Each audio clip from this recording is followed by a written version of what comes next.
of obvious, but obvious to other people maybe. But when we get older, often, guess what? We live on our own. A lot of us live on our own. We might have lived with our older kids, like our kids still lived in the house when you can't get rid of them, but you're happy that they're there.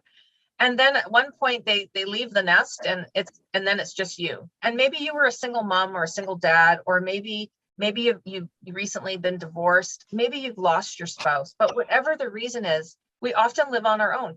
It's not laziness, it's just the fact that it's a lot to prepare a beautiful balanced meal every single meal. That's 3 times a day. And you can't even use the excuses you're going into the office and you go with the girls for lunch on Thursdays, or you pop in after work on Fridays with the guys or the girls, guys and girls, whatever your gig was. We used to have like a little pub right by our workplace, and often on Fridays we'd pop in there and you might just have some appetizers with a drink, and then you didn't have to make dinner on Friday nights. I used to stop at a Thai food restaurant, not every Friday, but often, to pick up my dinner for Friday night because I was on my way from work back home. But when you're at home, are you getting out and going out to get stuff? Sometimes we're not.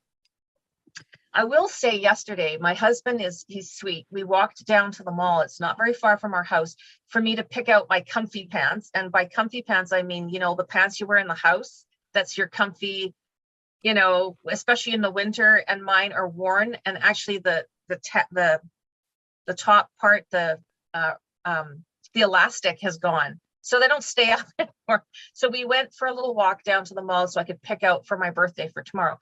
And we were walking back and I said, we're never out. We're always at home. Why don't we just pop into the Tibetan kitchen? It's a really nice little restaurant, quaint restaurant, and have dinner. So we actually ate dinner out last night with our masks and we have to show our little passport thing to say we're vaccinated, but it was just a one-off because we were out.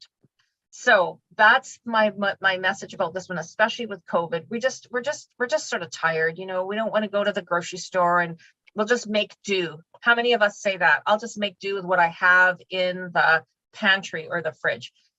The second reason we just talked about when we started was it's a little confusing. This guy's a little bit cuckoo. He's trying to figure out the difference between, the bell pepper and the pepper when he's cooking.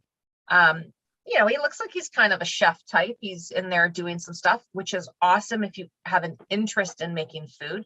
But what if it was your spouse that was the gourmet cook and you were not? Again, so nutrition can be confusing for some of us. The next reason is the challenges of an illness. Have any of us had an illness lately, or something that set us back, a little bit of a disability? Isolation, I don't need to emphasize that. We all know what isolation feels like now. Those here in Canada where I live, and I live in British Columbia, in Victoria, BC, in Canada. One of the first worst things in March of 2020 was COVID was hitting the nursing homes, like the facilities, the senior facilities. It was absolutely horrible, right? It was, and I think it happened in Washington, in your country, and other places, but it got hit terribly. When we are isolated, when we it doesn't have to just be a pandemic. Sorry, where I was going with that point was it brought the world in to see what's going on in nursing homes. These poor people are isolated as it is, regardless of COVID or not. People weren't just going and visiting them every day, right? It just brought us to our attention how lonely and isolating it is in some of these facilities, whether we were visiting them on a regular basis or not. Just because you go visit somebody once a week doesn't mean, this isn't to make you feel guilty, but what are they doing the other 6 days? Right? There is that feeling of isolation. So here we are, we know exactly how it feels because we've been doing it ourselves. I was terrified to go to the grocery store in March, April, May of 2020, even further into 2020. Now, I put my mask on, I have my hands washed, I go in, I'm in 10 minutes in and out.